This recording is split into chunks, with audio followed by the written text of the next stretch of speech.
Hey everyone, it's Michael Kikle. I hope you're doing well today, and I have a review here, a massive review probably, for The Grim Adventures of Billy and Mandy, a Cartoon Network show that I grew up on, and I saw the day the pilot came out in 2003 or 2002, whatever it was, and I saw the majority of the show as it premiered new episodes all the time. I think it was every Friday on that Friday nights thing Cartoon Network used to do. My friends and I would hang out all week long and stuff after school, and then we would run home like 6 o'clock on Fridays or 7, whenever this thing would start, and stop hanging out to go watch Friday nights and watch all the new cartoons. Like, I remember when Attack of the Clones was coming out, and they had like the little Gendy Tartakovsky, Clone Wars TV show that was so great. Friday nights were amazing. Cartoon Network is probably my favorite out of the three big companies for the 90s and 2000s cartoons, which would be Disney, Nickelodeon, and Cartoon Network. Cartoon Network was phenomenal, and they still kind of maintained that till like 2010 or so. Whenever Regular Show went off the air, Regular Show was the last good show they ever made. Everything surrounding Regular Show at the time, aside from Clone Wars, the newer Clone Wars cartoon, were trash, and I didn't watch any of it, matter of fact. But Grim Adventures of Billy and Mandy is a show that means so much to me, and if Maxwell Adams, the creator of the show, ever happens to come across this review, Maxwell, or Max, whatever your name is, God bless you. You don't understand, as a kid who grew up with horror, whether it be Goosebumps, Michael Myers, Freddy Krueger, Jason, I don't think you understand how much this show meant to me, because it's essentially a horror comedy for people who don't know. The show gets every single bit of itself correct. Every nail is hit perfectly. The characters, the writing of these characters, how much they stand out from other characters of any of the three big networks. Cartoon Network, to me, had some of the best characters ever. Johnny Bravo, was probably my top tier favorite alongside Grimm from this show. But anyway, I'm probably just going to talk about the show in this review, because there is a movie called like The Big Boogie Adventure or something, and then there's a spin-off called Underfist Movie. And I just saw both of those for the first time ever. I watched them about a month ago, so I have some refreshing. I may have to rewatch them. I'm going to try my best not to have to, but at least refresh my memory on those things. But they were not as good as this show. The show, for me, is pretty much great, or at least above average and fun, all the way to the end. Except for the movies, like I said. And again, it's a horror comedy show. They have jokes to old classical horror, like Universal Monsters, all the way up to, newer goofy shit, like gross out jokes and stuff, like Billy himself, the goofball, as he is. He could be standing in a corner while other characters are talking, and he might cough wrong or choke or something, and snot just roll out of his head. And it's hilarious. It really is. You would not think, if I explained that and you had never seen the show before, I don't think you would understand how freaking funny it is. The jokes are such a good blend that kids, I mean young kids, because I would have been like 7 when the show came out. Younger kids like I was, teenagers, because I would see reruns as I got older, and I can testify to this, it wasn't just a nostalgia thing, and now as an adult watching a bootleg box set of the show all these years later, not having seen the show in ages because it's impossible to get anywhere. They've never had a physical box set release, which is a sin to me. This show was not like politically correct for its time, by the way. I'll get to that later if I remember to, but it was very, very funny, and I think all three of those types of ages, children, teenagers, and adults, can all enjoy this and have an absolute fucking blast with this show, with how over the top and insanely silly and fun it is. I don't even know where to start with it. So basically, I guess the general plot is that Billy is an absolute idiot. He's played by Richard Stephen Horvitz from Power Rangers, who played Alpha 5. He's in a billion things. So is his co-star, Grey Griffin, who played Mandy, the more mean-spirited, doesn't laugh at all, doesn't smile at all little girl, who will probably be a dictator one day. There's even episodes where she does do that in the future. They show it.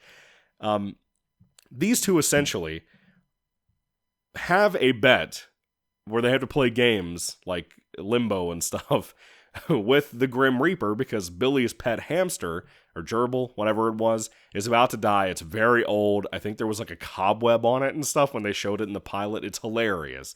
But it's about to die, and they don't want that. So basically, they challenge the Grim Reaper to play these games, and they win, and he has to be their slave forever. So the Grim Reaper with his supernatural powers, it's kind of got a lot of elements of Beetlejuice, if you like the Beetlejuice movies, where he can like take his, Grim Reaper scythe and cut a portal to another dimension into the air. And they go into like, different Beetlejuice areas and stuff where they see monsters and creatures and sometimes hell and all these things. The North Pole at one point where there's like a kind of like a spin on The Thing with Kurt Russell. Dude, they just have so much they do with that. Of all the little hijinks they get into, this is at a time when Harry Potter was massive. So there's a lot of episodes from like the middle of the show onward dedicated to Harry Potter, with a character named like, is it Henry Platter or Harry Platter? Something like that. And those were some of my favorite episodes of the show. I remember, basically there's a DVD called Cartoon Network Halloween Capers or something like that. I forgot what it's called. But anyway, they have this. They came out with Halloween episodes of different cartoons that the CN itself was playing at the time. And one of those is Billy and Mandy's Jacked Up Halloween, and it's on that DVD. And I have 2 copies of this DVD because I love Billy and Mandy's Jacked Up Halloween. I'm not kidding you. I saw it the day it premiered on the Friday night show around Halloween. My friends and I agreed at the time, and they would probably still say to this day if they remember it, I haven't talked to either of them in a while about this, that it was the best Halloween special ever. Fuck Charlie Brown, fuck all of these other companies and all of their Halloween things that I've missed deeply, and I wish I owned all of them on DVDs and Blu-rays and stuff. But they don't even come close to Billy and Mandy's Jacked Up Halloween. To me, it is if it was the only thing that I was allowed to watch at Halloween ever again, I would be completely fine with that. No Michael Myers movies or anything. I could totally do it. Because Billy and Mandy's Jacked Up Halloween is the best cartoon special ever made, and I will defend that till the day I die.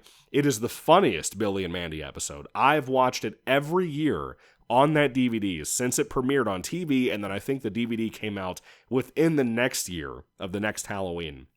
And I've watched it every year of my life. So that's, 20-something years of watching that? It's one of those things like Goosebumps Night of the Living Dummy 3 that I watch religiously almost because of how great it is and how nostalgic it is to me. But unlike Dummy 3, Billy and Mandy's Jacked Up Halloween is probably the greatest Halloween thing ever. Anyone can watch it. You don't have to have any exposure or knowledge to this show to laugh your ass off about it. Now, Greg Eagles plays the Grim Reaper on the show. And again, alongside Johnny Bravo, he's probably my favorite character ever. Greg Eagles and Maxwell Adams had this character having a Jamaican accent. So the Grim Reaper is not just some dude.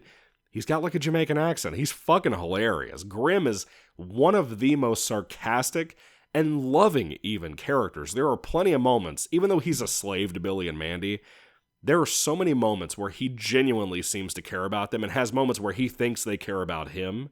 And Billy kind of does. Billy, I think, looks at Grim as an actual friend, not a slave. Mandy looks at him as, you're going to do all of my housework, my chores, everything. If I need more money, you're going to go get a job. You know what I mean? But it's so fun to watch these three talk, communicate, work together, any of that. And then I guess I'll talk about side characters. Mandy's parents aren't in the show a lot, but they're kind of like scared of her, which I think is funny. Billy's parents, he has a crazy schizophrenic looking mom. Her eye twitches and shit, which is great. His dad is literally Billy when he gets older. Like, he looks and acts and sounds just like him. His dad kills me. His dad is one of the funniest characters on the show, alongside Billy's best friend, Irwin, who's a little black boy with glasses. He's a total nerd and geek. He is obsessed with Mandy. He loves her. By the way, one of my favorite episodes, too, of the show that it also parodied was Pokemon and Pokemon card collecting. If you haven't seen that, it's great. It parodies so much at the time. All these things that were humongous, dude.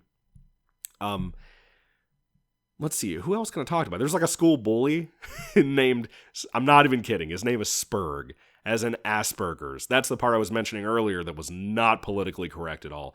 That is probably why WB removed it from the streaming platform. If I had to bet, Max is theirs. I would almost certainly guarantee that is one of the reasons it got removed, and I'm surprised that the crazies on Twitter and shit have not lost their mind and realized this at some point, but, they're very selective about what makes them angry, so they haven't discovered this one yet. But Spurg, even as the school bully, is hilarious. There's a girl bully that's not, like, in cahoots with him or anything. Her name is, like, Mandy or something. She's even funny. There's jokes where Mandy gets under her skin that I think is super funny. I could go on and on about the many episodes of the show that I just love deeply, but I would be here forever. I really would be. But I have to talk about one of my favorite jokes ever, and one of my favorite characters ever.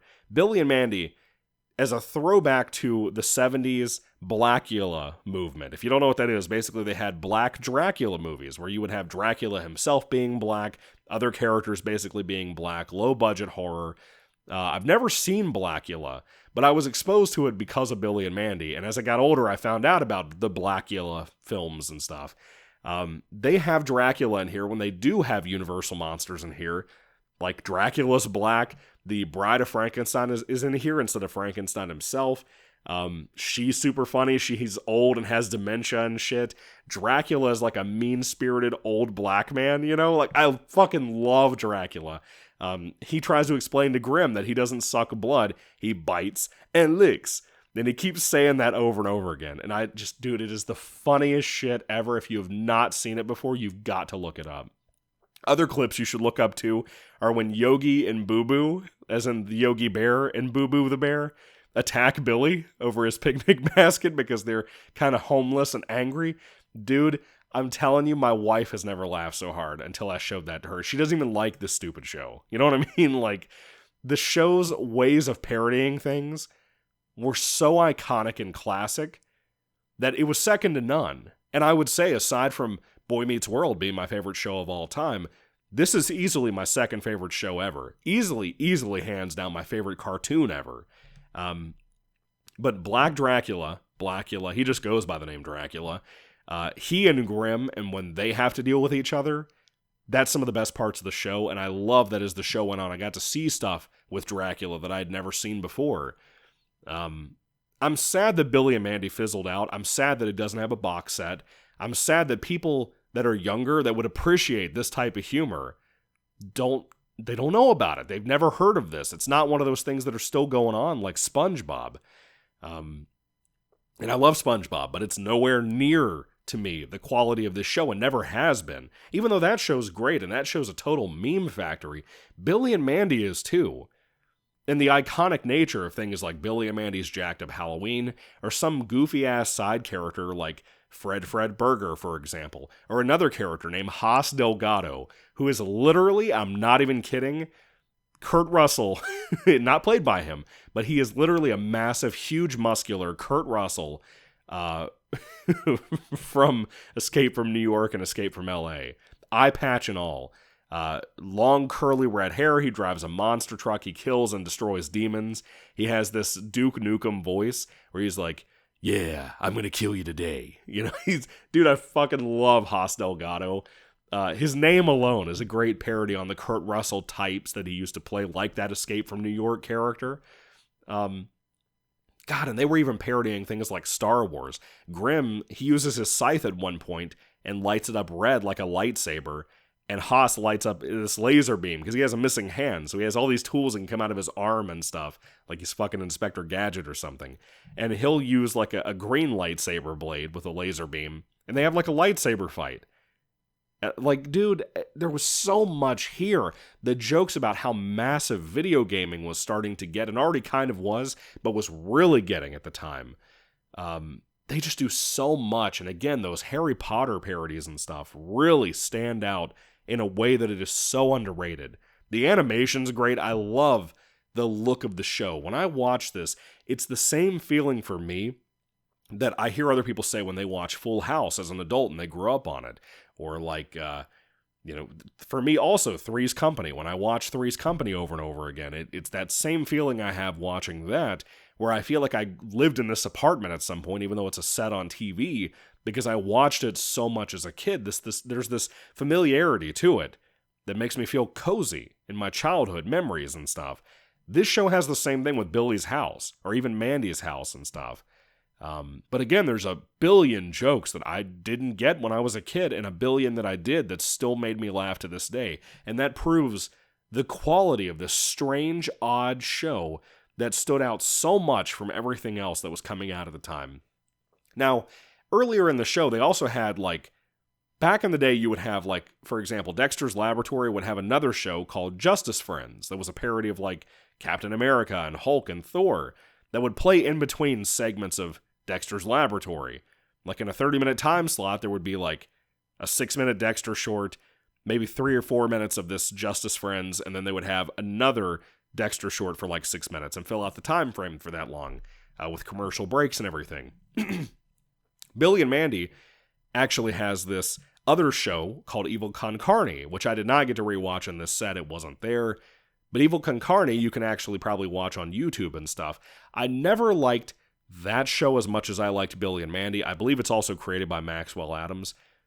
But let me tell you, when they bring in those characters from that show, specifically Scar, the one Nazi character from there, he is a Nazi, just in case you don't know. When they bring him into the show as a neighbor that's trying to get away from his past, kind of like Apt Pupil by Stephen King, if you've ever read that, about a local neighbor of an old man being a Nazi back in the day and trying to escape being charged for that by war crimes and whatever. They play up on that so well and do it better than Apt Pupil ever did it. It's great. I'm telling you, man, Billy and Mandy has so much in here that people that are fans of so much don't even know it's the best parody of what they loved more than ever. There's one that's called Chicken Ball Z, which you can probably guess what it's a parody of. I've reviewed all the movies and stuff of Dragon Ball Z here on the channel. That is one of my favorite things to get parodied, whether it be here or on Codename Kids Next Door. That whole martial arts tournament they did for Chicken Ball Z's episode, was hilarious. Mandy has the Super Saiyan hair and shit. I'm telling you, man, people don't get how hilariously creative and well done this show was.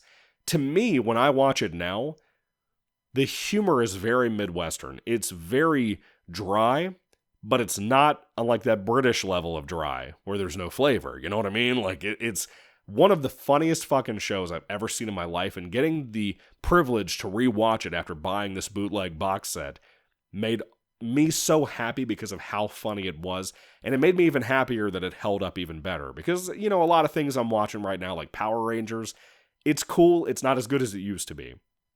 Or I don't know, I'm rewatching Samurai Jack right now. Samurai Jack's fantastic. It's not as good as I remember it being. It's fantastic, but it's not what I remember and how much I made it out to be this classic, amazing thing when I was a kid. And that happens, naturally, with shows. But not with this one. Not with this one. So anyway, The Grim Adventures of Billy and Mandy, I'm going to stop raving about it right now, but I'm going to tell you, even the music is great. It has the best theme song intro to anything ever. So, eat a dick if you don't believe that. Anyway, what do you think about The Grim Adventures of Billy and Mandy? Do you love it? Do you hate it? Let me know everything you think about this amazing Cartoon Network classic. And again, if you haven't seen it before, please, if you can find a way to get a bootleg set or watch episodes on YouTube, or if it pops back up on streaming somewhere somehow, please take the time to go watch it. I promise you, you will laugh. The sound effects and everything alone will make you laugh. It's just excellent. It's really excellent, and I really, really hope you'll enjoy it. And how could I forget about a character named Puddin'? There's this little goofy, creepy, weird kid that may have special needs or may not, I don't know. But his name is Puddin', as in pudding. And he is so funny. I love Puddin'. So I had to bring him up too before I ended the review. Anyway, thank you all for watching, guys. What was your favorite Cartoon Network or any kind of cartoon show from the 90s and 2000s if you grew up in that time? And I swear to God, if you say Rocko's Modern Life or Ren and Stimpy, you're a basic bitch. That's all I'm going to say. You can say SpongeBob all day, but if you say those two, I'm going to hit you through the face. and through the screen.